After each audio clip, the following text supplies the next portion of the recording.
Bechavod, with respect to Rabbi Mirvis, Rebbitzin Mirvis, Rebbitzin Meltzer, members of the Senate and Parliament, Rabbi Feldman, President Kassel, board members, national Jewish community leaders, interfaith leaders, family, and friends. Thank you for bestowing this honor on me this evening as I formally take the position of Rabbi of the ACT Jewish community at the National Jewish Memorial Center. I would like to tell you a story.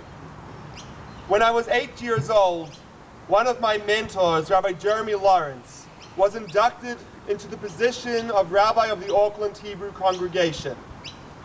The Chief Rabbi at the time, Rabbi Jonathan Sachs, traveled on his inaugural tour of Australia and New Zealand and presided over the ceremony. At the time, I was helping run children's services, and being the chutzpah-filled 8-year-old that I was, I went down to the sanctuary, up to the Aron HaKodesh, the Holy Ark. I tugged on Rabbi Sachs's tallis strings and said, "Will you join me upstairs and speak to the children?" I held his hand, I walked him upstairs, he spoke, I held his hand and walked him back downstairs. And Rabbi Sachs would remember this in a lecture in New York in 2005, and I would never forget it. Chief Rabbi Mirvis, I will not tug on your tallis strings, though I cannot vouch for my daughter Dahlia. Friends, this has been a journey in the making for the majority of my life, and so too, it has been a journey in the making for the majority of our community's life.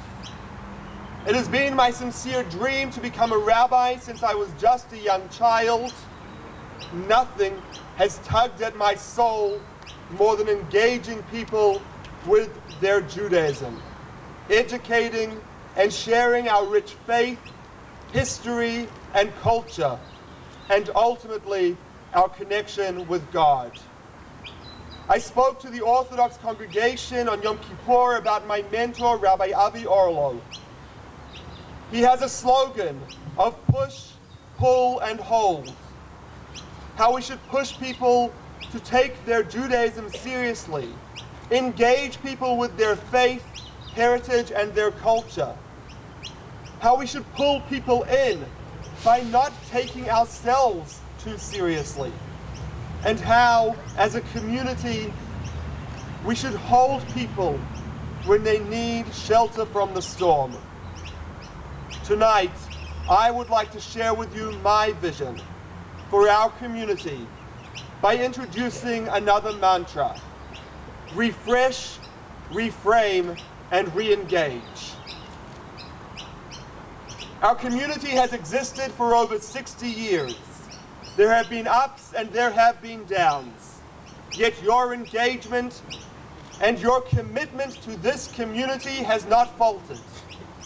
From the likes of Ron Mendelsohn and Earl Hoffman, Zichronam Livracha, may their memories be blessed, to those who are sitting here today, past presidents, Mr. Len Dixon, Ethel Morris, Bill Arnold, Alan and Anita Schrute, and Kim Rubenstein.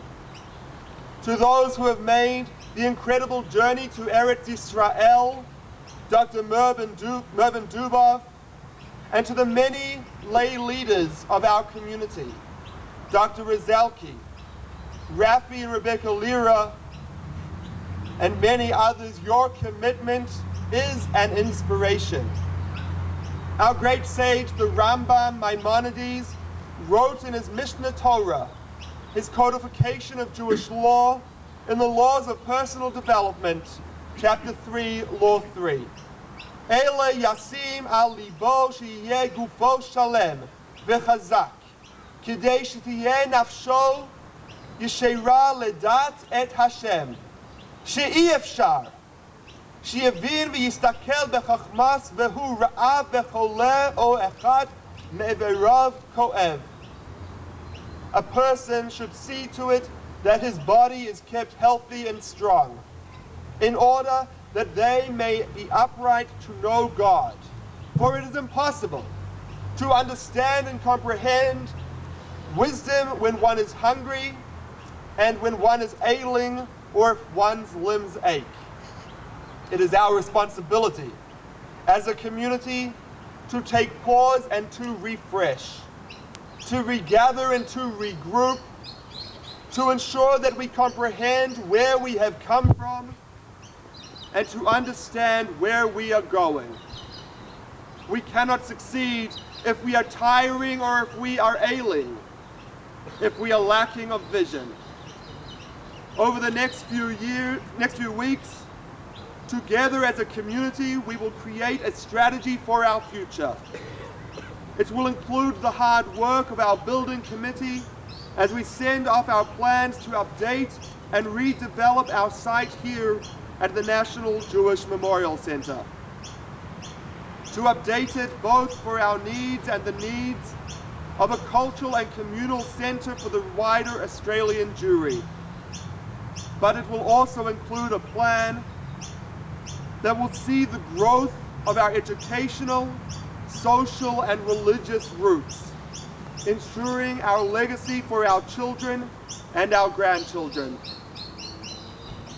Ron Mendelsohn, one of our founders, described to Mrs. Adele Rizalki in her oral history of our community that the plan had always been to ensure that this site and our community was a center for Australian Jewry. However, Ron felt that that plan did not come to fruition as all the founders had hoped.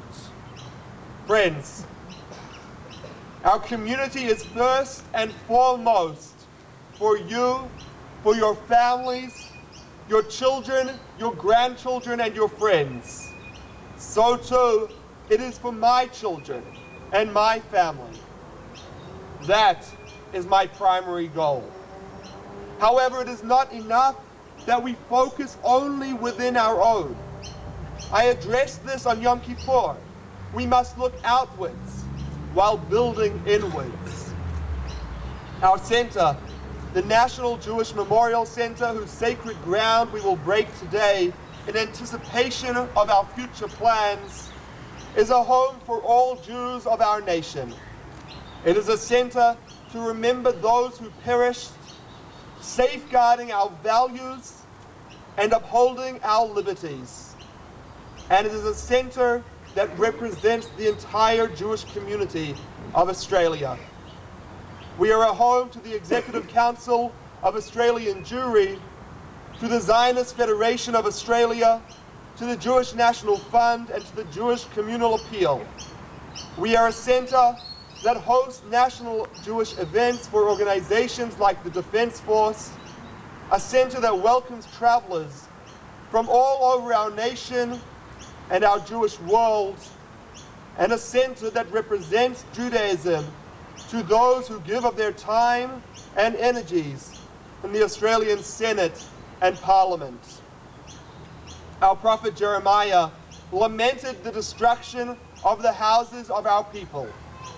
V'es beis hamelech v'es beis ha'am sarfu hakasdim bo'esh v'es chomas Yerushalayim natsatsu. The king's palace and the houses of the people, the Kasdim burnt with fire, and they demolished the walls of Jerusalem. Rashi, our 11th century sage who commented on the Torah and on the Talmud, describes the houses of the people as the synagogues, the places of worship and communal gatherings. The Jerusalem Talmudic tractate of Megillah describes the synagogue as the community center of each and every place, and tells us that the great synagogue in Tiberia, in Tiberias in the north of Israel, was the center for political meetings. We must reframe our position. We are a local community serving our members, each and every one of you here today, serving those in this center was dedicated. Those who are no longer with us and whose memories survive in our bricks and in our mortar. Those who represent us, elected officials, lay leaders and brethren around the country who look to us as an oral legoyim, a light unto the nations, as God destined for us millennia ago.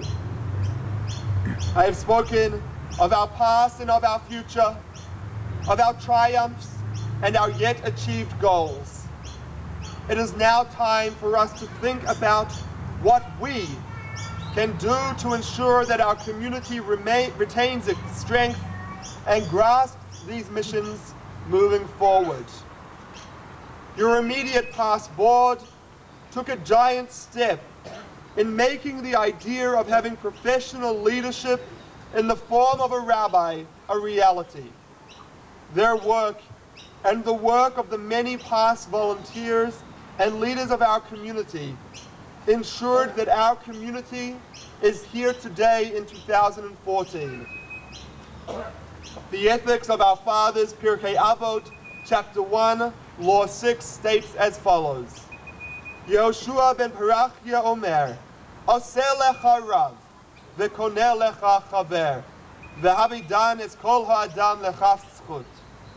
Joshua, the son of Parachia, would say, hire for yourself a rabbi, and acquire for yourself a friend, and judge every man to the side of merit. In the Rebbitzin and in myself, you have not just hired a rabbi, you have acquired a friend. We are here at your service, willing to put the legwork in to ensure the success of our community as we move forward. It is our sincere desire to see our community flourish. We want to see you grow in your knowledge and engagement with your heritage. We want your and our children to see the beauty of Judaism, and we want to inspire a closer relationship with each and every one of you, with Hashem. However, we cannot do this by ourselves. We call upon you, whether you have given of your time and energies in the past, or whether you have yet put up your hands to take on a leadership role, re-engage yourselves with our community. Realize that without you, we have no job to do, and without you, there is no community. You could hire 100 rabbis and acquire for yourselves 1,000 friends, but without your leadership, it will be for naught. Now, as we step into our future, as we break the ground of our future development, and we refresh and reframe our community, we need your help. We need your re-engagement more than ever. Chief Rabbi Mirvis, President Kassel, board members, rabbis, Mr. Sukkar, members of the Senate, and members of the Parliament, community members, interfaith leaders, national Jewish leaders, friends and family. As I stand here today, accepting the yoke of this community, taking its full weight on my shoulders, knowing full well the parameters that lie in front of me. Yet I know that we are ready to join together, lay leaders, volunteers, and myself, to ensure that our vision is refreshed, appealing and appropriate for this new era. That our community is reframed to meet the challenges facing our people and our country, and that we are re-engaged to ensure that we can confront the tasks ahead without relying on a handful of people. Thank you for having me as your rabbi, and thank you for being here today to celebrate this milestone of the ACT Jewish community at the National Jewish Memorial Center.